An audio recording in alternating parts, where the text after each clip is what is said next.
All right, TGI Friday. So, happy St. Pat's Day to all of you. Hope you're having a good day so far. Anybody looking for something to do? The Brotherhood of the Fallen has their St. Pat's party next door at the Plumbers Hall going on right now for a couple more hours. That being said, 18 days until we change this city. I just got back from Philadelphia. The Urban Cities Committee for the FOP met, which is all the lodge presidents from every municipality with 500,000 or more citizens. And it was pretty unanimous across the board that the same problems we've been dealing with is countrywide for the most part. There's a couple that are, you guessed it, in Texas, Oklahoma, who have much more amicable relationships with their city leaders and department heads. And speaking of department heads, is it anybody's shock that our failed ghost payroller just slinked out of here in the dark of the night?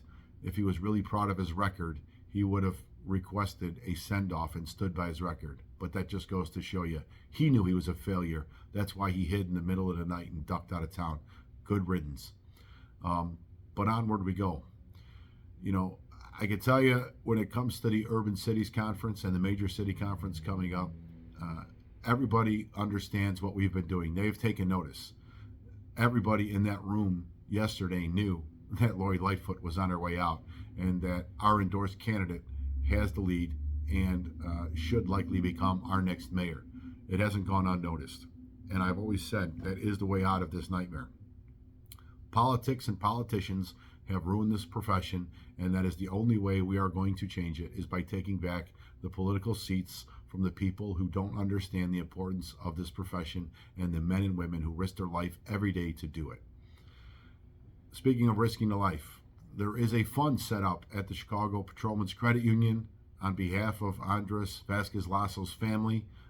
Anybody can make donations to it. It will go directly to the family. Just call the credit union and they'll make sure that donation gets its way to the family. Also, it is committee time. Any member who wishes to be considered for one of our committees needs to send myself and First Vice President Mike Meddy a request. Who you are, what committee you're looking to run for, and any experience level attached to that.